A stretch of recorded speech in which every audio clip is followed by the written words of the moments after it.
सरकार कहती है कि ये लूट में तो सब शामिल है, 3.5 करोड़ अधिकारी कर्मचारी सब ऊपर से नीचे तक।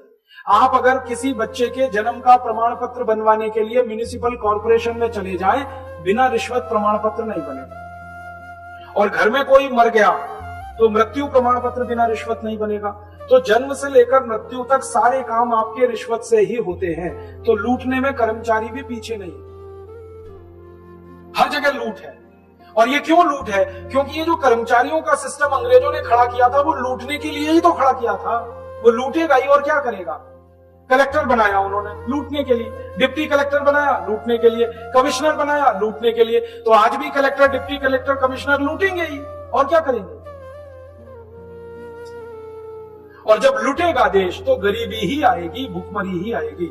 आप तो सोचो ना, 20 लाख करोड़ का 17 लाख करोड़ लुट जाए किसी देश का, वो देश तो कभी भी पनप नहीं सकता, अमीर हो नहीं सकता।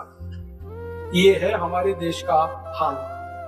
अब भूतकाल में लुटे हम, वर्तमान में लुट रहे हैं, भविष्य क्या होगा अंदाजा लगा सकते हैं। ये लूट अगर ऐसे ही चली तो थोड़े दिन में तो कुछ रहेगा नहीं।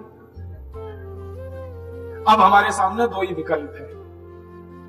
एक विकल्प है कि जैसे अंग्रेजों की व्यवस्था को तोड़ने के लिए क्रांतिकारियों ने काम किया, वैसे ही इन काले अंग्रेजों की लूट की व्यवस्था को तोड़ने के लिए कुछ नए क्रांतिकारियों को पैदा होना पड़े।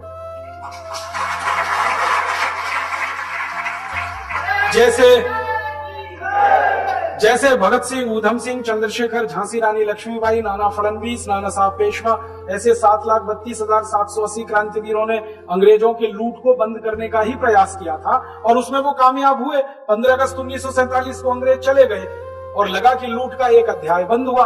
लेकिन ये हमारा दुर्भाग्य है कि फिर दोबारा लुटेरे पैदा हो गए इस देश में। मुझे तो कई बार लगता है कि रॉबर्ट क्लाइव की आत्मा ही मधुकोड़ा में प्रवेश कर गई। और मधुकोड़ा ही क्यों, सभी लुटेरे नेताओं में प्रवेश कर गई वही आत्मा अंग्रेजों की। इसलिए ये अपने देश को लूट रहे हैं और बेशर्मी से लूट रहे हैं। हमारे देश में ये जो राजनीतिक पार्टियां हैं ना, ये पार्टियां नहीं है, डाकुओं के गिरोह हैं ये। हाँ, मैंने इनको पार्टी कहना बंद कर दिया।